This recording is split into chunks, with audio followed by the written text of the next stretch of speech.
오늘은 부활주일입니다. 항상 부활주일이면 신선한 사랑, 주님이 이렇게 살아나셔서 우리에게 사랑해주는 그 신선한 사랑과 즐거움이 저와 여러분 그리고 우리 성도님들 그리고 모든 사람들에게 같이 있기를 소망합니다. 사순절과 고난주간, 부활절은 정말 하나님 그리고 예수님, 성령님의 은혜를 묵상하기에 정말 좋은 기간 같아요. 한 50일 조금 안 되잖아요. 정확히 한 46일 정도 되는데, 그런데 보통 저는 이 기간 몇 가지를 합니다. 첫째는 검은 옷을 주로 입고요. 또 하나는 좋아하는 커피를 금식하고요. 그리고 개인적인 소비를 하지 않습니다. 그래서 물건을 거의 안 사요. 먹는 거 빼놓고, 필수품을 빼놓고. 근데 올해는 이걸 좀 바꿨습니다. 올해는 바꿔갖고 소비를 하고 커피를 마시고 그리고 다른 것들을 조금 더 다른 자제를 하는 걸 몇 가지를 했습니다. 왜냐하면 코로나 사태가 일어난 다음에 소비를 멈추는 것이 하나님의 생명을 살리는 일은 아닌 것 같다라는 생각이 들어서 그냥 지역에 있는 마트를 찾아가고 그리고 어떤 지역에 있는 가게를 가서 조금씩 사오는 거죠. 그러면서 이게 좀 도움이 되거나 이 사람에게 좀 생명의 즐거움을 줄 수 있는 좋은 기회였으면 좋겠다 이렇게 생각하면서 사순절을 보냈어요. 그랬더니 되게 이상하더라고요. 그 전까지는 안 하니까 좀 경건해 보였는데 뭘 사니까 경건의 모양이 없어져 버리는 듯한 느낌이 막 들어요. 근데 이렇게 하고 나서 사순절과 부활절에 대한 묵상을 하고 특히 지난 고난주간에는 예수님의 십자가에 대한 생각을 많이 하다가 다른 생각 하나가 들었습니다. 제가 묵상도 같이 올리긴 했는데 예수님의 십자가에 못 박힌 그 손이 저의 손에 같이 못 박힌 것 같은 느낌이 드는 거예요.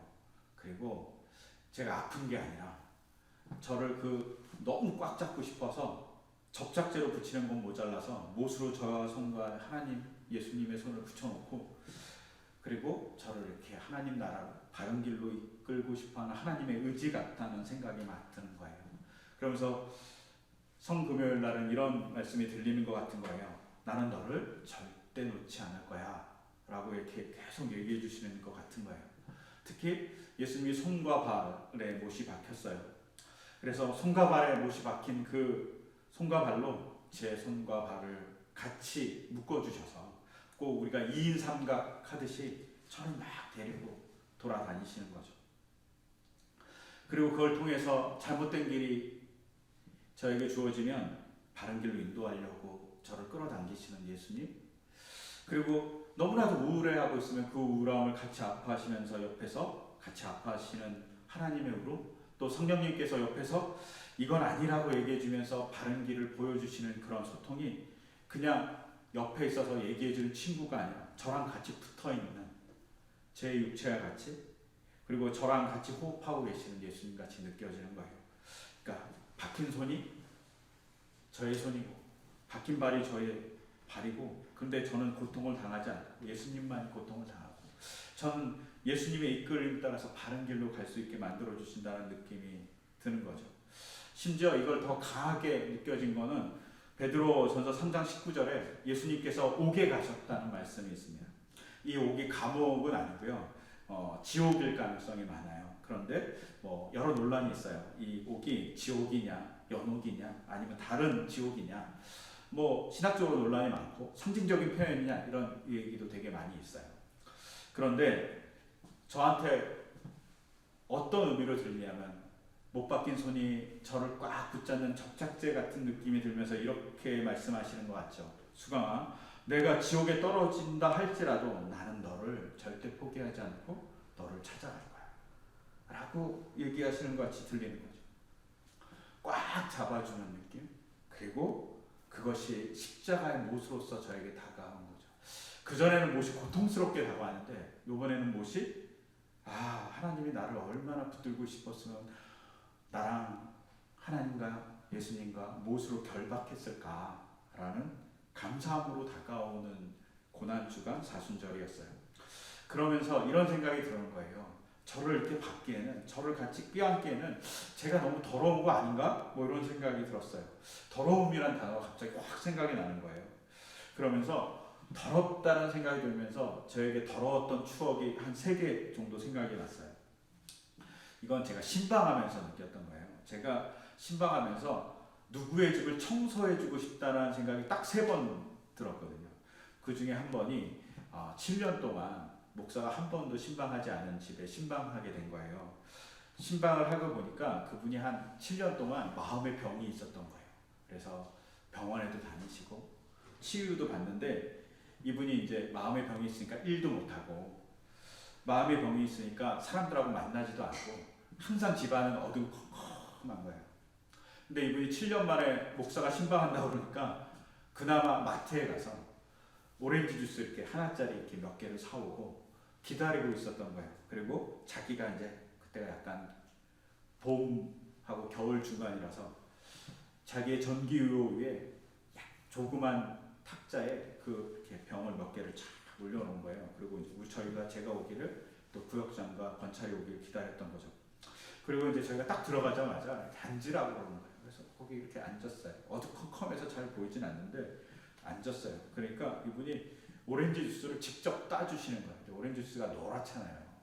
근데 따주는 그 손이 너무 새카만 거예요. 그리고 손톱에 때가 다 보일 정도로 막 덕지덕지 있는 거예요. 근데 더 큰 문제는 뭐냐면 이분이 따다가 오렌지병을 떨어뜨렸어. 그래갖고 오렌지 주스가 막 흐른 거예요.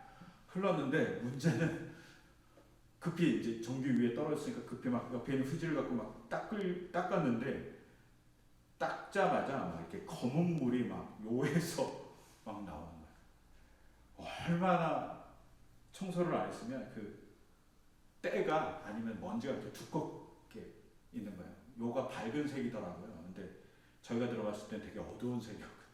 그 정도로 청소를 하지 않고 살아가는 거죠.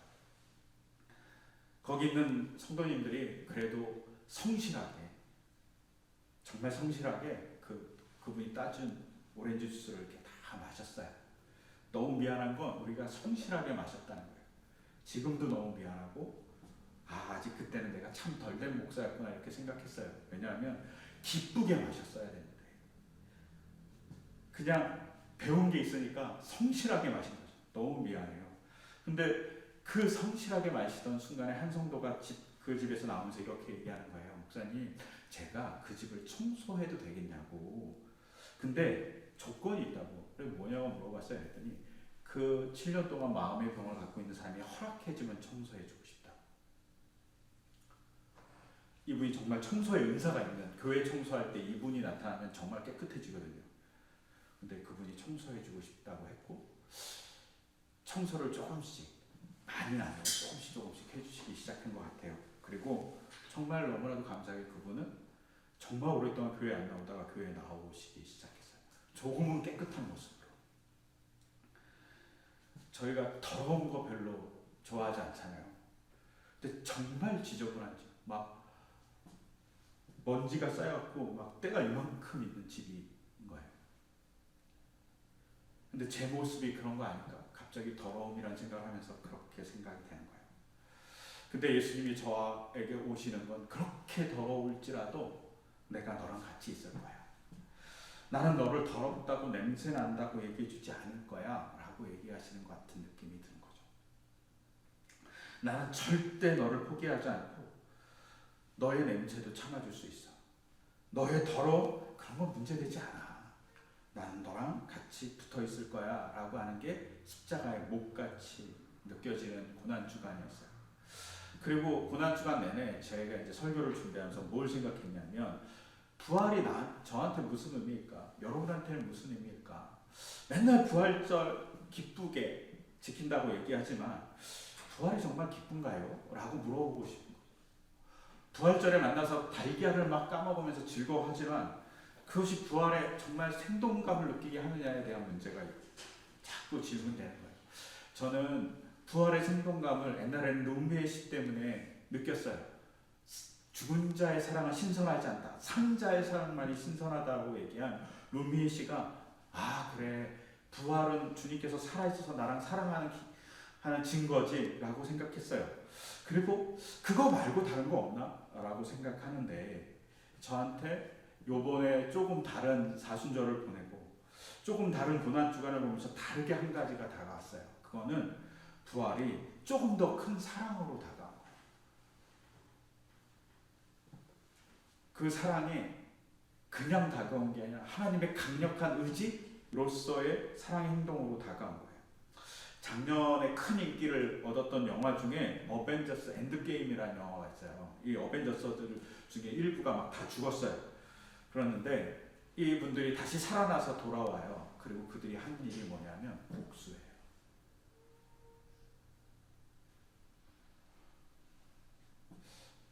억울하게 죽거나 세상에 위협을 가하는 일 때문에 죽은 거예요.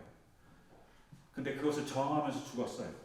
근데 어벤져스들이 다시 살아나니까 자기가 저항하던 사람들을 죽이기 위해서 그들을 공격하고 그것을 회복하기 위해서 일을 막 하는 거죠. 복수의 일을 한 거예요. 어벤져스 자체가 복수니까 복수의 일을 합니다.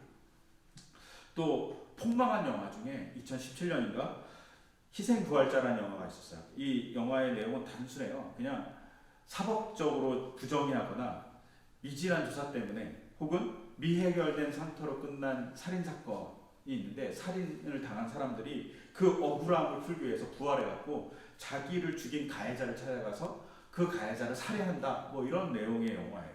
폭망했어요. 그런데 여기서도 부활의 목적은 뭐냐면 부활해서 누군가에게 안갚음하는 거예요. 억울함을. 한번 제가 이 영화 갑자기 생각나는 거죠. 부활하신 예수님은 억울하지 않았을까? 부활하신 예수님 진짜 억울했지 않을까요? 자기는 선한 마음으로 인간의 몸을 갖고 신이 인간에 대해서 내려왔고 끊임없이 설교를 하고 끊임없이 사람들에게 기적을 베풀었는데 사람들이 자기를 죽여요.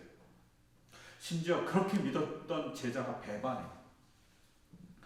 또한 그렇게 하나님을 잘 섬긴다고 얘기하는 바리새인들이 더 앞장서서 자기를 죽이려고 해요. 하나님의 제사를 드린다고 하는 대제사장들과 제사장들이 자기를 죽이는 데 앞장서서 음모를 짜고 심지어 돈을 줘서 뇌물을 줘서 자기를 죽이는 일들을 하는 거죠. 예수님이 부활하셨어요. 부활하셔서 자기가 좋아하는 사람을 만나서 사랑을 나누는 거는 그래도 되게 좋잖아요. 근데 어벤져스라든가 희생부활자 같은 영화를 통해서 보면 자기를 죽이려고 했던 그 사람들, 못된 사람들에게만이라도 찾아가서 벌을 내려야 되는 거 아닌가?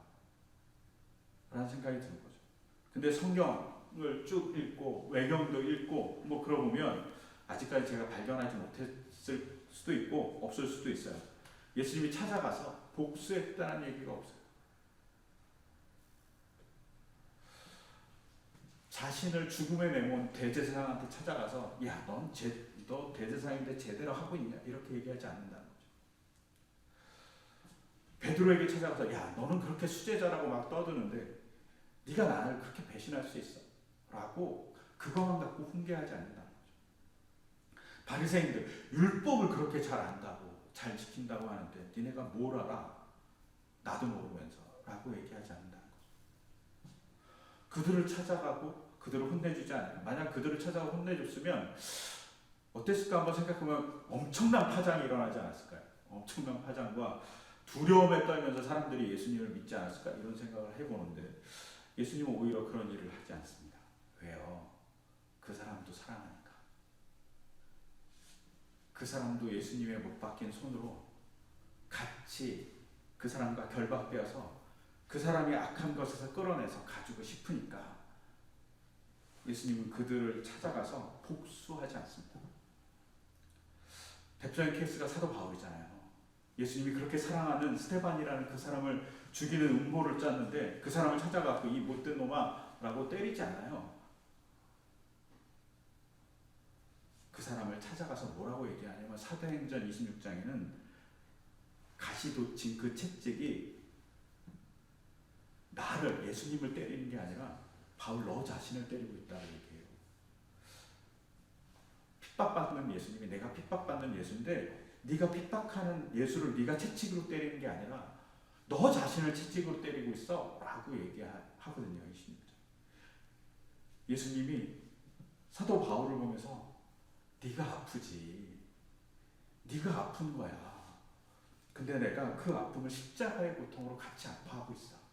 그리고 내가 너의 그 아픔을 같이 아파하는 그 아픔을 알기 때문에 십자가의 그 못으로 너랑 같이 결박되어서 묶여서 너를 옳은 곳으로 끌고 가고 싶어 라고 얘기하는 것 같아요.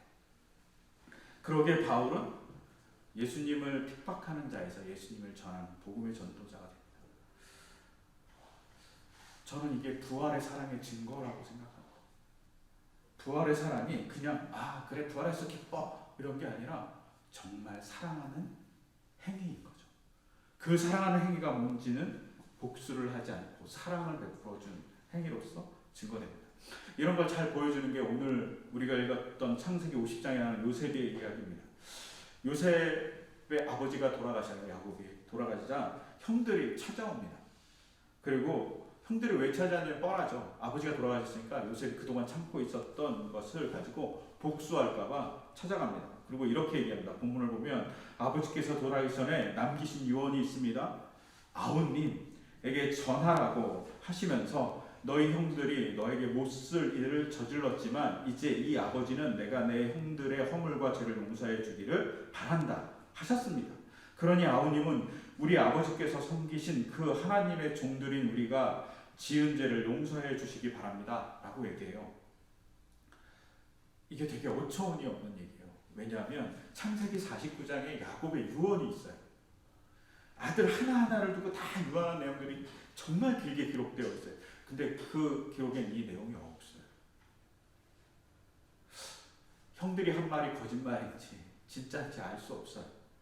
하지만 성경상에는 그 유언이 기록되어 있지 않아요. 아버지가 했을 수 있죠. 근데 형들이 그것을 가지고 와서 우리를 살려달라고 무릎 꿇고 비는 거죠. 장례가 다 마친 다음에 위기가 막 다가오니까 어려운 거죠. 아버지가 돌아가셨으니까 이제는 큰일 났다 이렇게 생각하는 거죠. 근데 이 말에 얼마나 어처구니 없는 말이 두 가지가 더 나와요. 뭐냐면 형들이 자신들을 표현할 때 뭐라고 얘기하면 하나님의 종들이라고 표현해요. 하나님의 일을 하는 사람들이니까 나를 좀 봐달라 이런 얘기를. 하나님의 일꾼이니까 좀 봐줘라고 얘기하는 거예요. 근데 더 웃긴 건 뭐냐? 그 다음에 나온 거예요. 하나님의 종인 그들이 뭐라고 얘기하냐면 아우님의 종이라고 얘기해요. 그럼 뭐 요셉이 하나님인가요? 하나님의 종도 됐다가 요셉의 종도 됐다가 뭐 이러는 거잖아요. 말도 안 되는 아청까지 하는 거죠. 우리가 가끔 이러잖아요. 저한테 되게 잘못해주는 사람이 있어도 그래 하나님이 잘해주라 그랬어 이러면서 잘해줬는데 그 사람이 와갖고 막 더 아부하고 막 그 사람이 약간 얄밉게 굴면 잘해주던 것도 해주고 싶지 않잖아요. 요셉도 그러지 않았을까요? 근데 요셉이 그러지 않아요. 요셉이 뭐라고 그러냐면 형님들은 요셉 자신을 해하려 하였지만 그것은 하나님의 악한 행실을 선으로 바꿔서 우리 민족 여러 사람들을 구하게 만들었던 일이 됐습니다라고 얘기해요. 여기엔 뒤끝이 있죠. 형님들은 자기를 해하려 했지만 요셉의 마음속엔 억울함이 있어요. 근데 요셉이 뭘 바라보냐면 하나님의 뜻을 바라봐요. 하나님이 생명을 구원하려고 나를 이렇게 세워주셨구나. 그리고 나를 세워주셔서 많은 사람들을 구원하는 도구로 했구나. 형님들의 악이 선으로 바뀌게 만들어줬구나. 이렇게 얘기하는 거예요. 이 속에 예수님의 사랑도 있죠. 인간이 예수님을 십자가에 못 박은 그 악을 예수님은 뭐로 보여주냐면 그럼에도 불구하고 내가 너희를 사랑해 라는 몸짓으로 보여주시는 거죠. 부활은 사랑의 몸짓인 거예요. 막 사랑해서 복수하지 않고 그런 건 없어. 나는 너를 사랑해서 부활한 거야. 너를 용서하기 위해서 부활하신 거야 라고 얘기하는 예수님의 몸짓 같은 거죠. 그런 몸짓으로 더 다가오죠. 그러면서 이 몸짓을 생각하다가 하나님은 어떤 마음일까? 이런 생각이 들었어요. 우리가 패션 오브 크라이스트라는 영화에서 하나님이 예수님이 고난을 받을 때 돌아가실 때 막 하늘에서 눈물 흘린 것 같은 느낌이 들잖아요.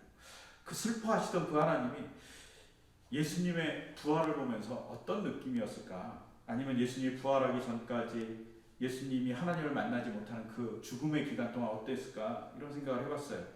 그러면서 저희 아이가 막 누군가한테 맞고 들어오면 되게 화가 나요. 아니면 누군가에게 피해를 받고 들어오고 되게 화가 나요. 근데 얘가 누군가한테 피해를 주고 오잖아요. 화가 나지만 맞고 들어오거나 피해를 받은 것보단 덜 화나요. 맞고 들어오면 더 화가 나요. 막, 내가 어떻게 해야 되지? 막 분노가 막 쌓이거든요.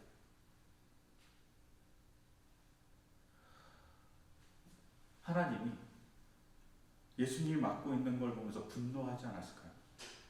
그리고 예수님과 결별이 있어요. 그 결별한 것 때문에 분노하지 않았을까요?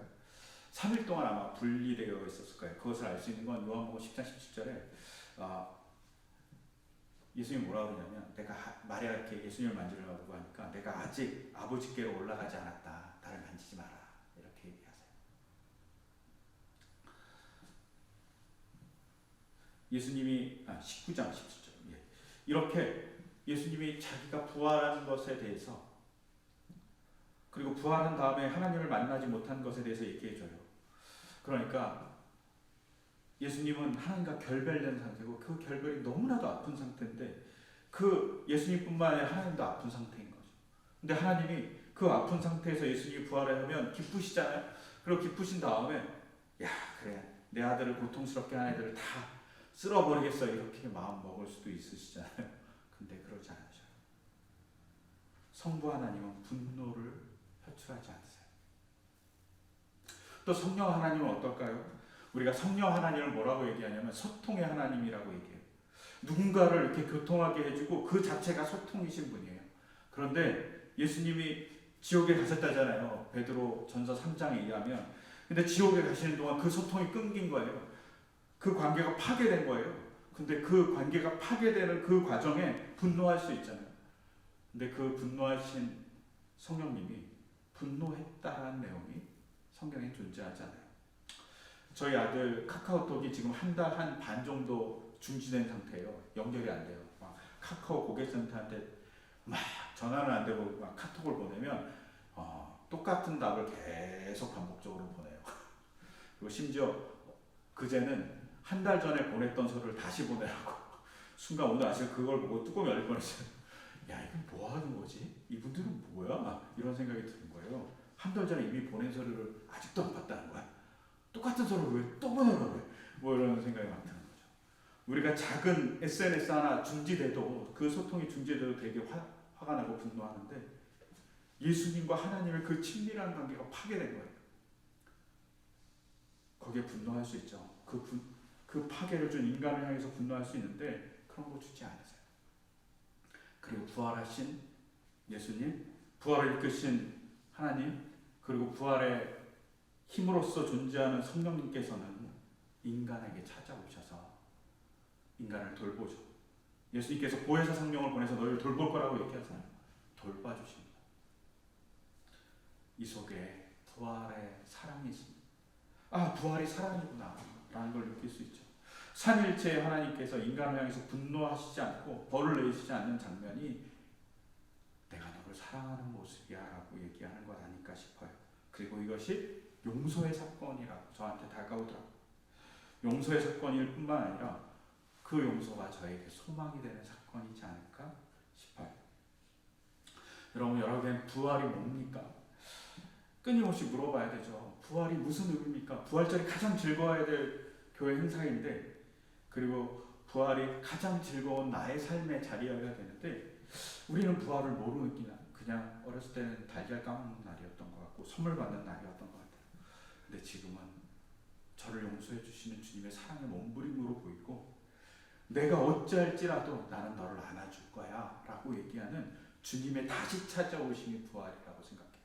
그리고 그 신선한 사랑, 신선한 용서하심이 항상 존재하는 증거가 부활이지 않을까 생각합니다. 그리고 그것 때문에 제가 기쁘고 즐겁고 이렇게 살아있을 수 있는 것 아닐까 생각해 보게 됩니다. 그런 생각을 가지고 우리 한번 이렇게 살아가셨으면 좋을 것 같고, 그런 부활을 통해서 우리의 삶이 조금 더 행복해지시기를, 조금 더 주님과 만나는 시간이 길어지고 주님을 깊게 만나는 시간이 될 수 있게 되기를 간절히 소망합니다.